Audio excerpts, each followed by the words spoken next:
with admiration. Was it love at first conversation?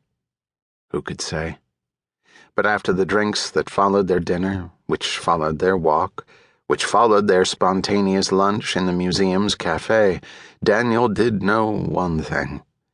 She was the first good reason he'd had to want to live forever. And now, half a decade later, his feelings were undiminished.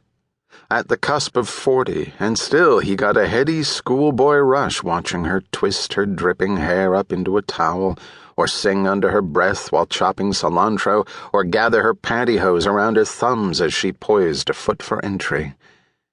He set his hand gently on the slope of her upper chest over the 3 dots, feeling for her heartbeat. There, and there, and there.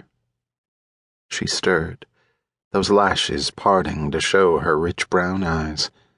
She smiled, and then her gaze pulled south, taking in his flat hand pressed to her chest. A puzzled furrow of the brow as she frowned down. "What are you feeling?" she asked. "Gratitude," he said.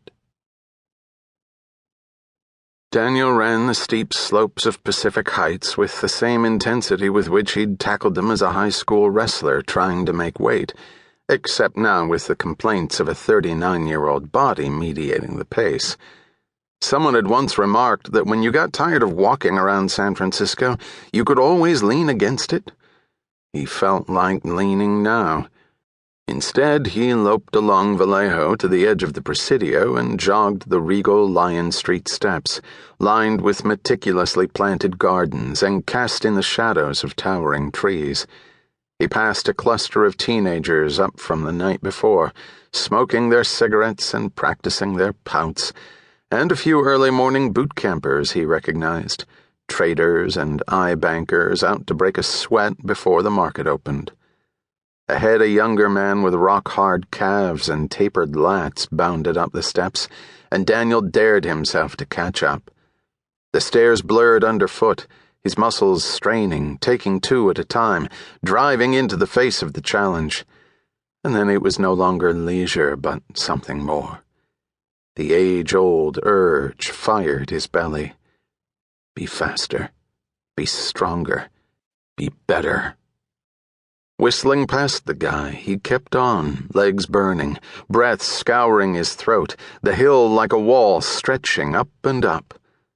But he wouldn't stop, wouldn't slow, not even after the man's footsteps receded into memory. It was never about the man, of course, or this challenge on this day. It was about appeasing the chorus of voices in his head, the ones that had always told him that if he ever wanted a life he could call his own, he'd have to fight his way to it. Sweat falls from Daniel's locks, dotting the wrestling mat at his feet. The gymnasium is packed, ridiculous for a junior high meet, but it is that kind of school and these are those kinds of parents. The headgear's strap digs into his chin and he tastes salt from where he nearly put his tooth through his lip on the last takedown. But he'd completed the move and gotten near fall points to boot. If he has one thing going for him, it is that he won't allow pain to be a deterrent. His shaggy-haired, pale-skinned opponent is more developed, with real biceps, but even at age 12, Daniel fights as if his life is on the line, as if he is trying to escape from somewhere. He is winning 5-2, with less than a minute on the clock. They circle each other warily. The kid takes a few open-hand swipes at Daniel's head, but they're half-hearted. His bowed shoulders and weary eyes show that he has already conceded the meet.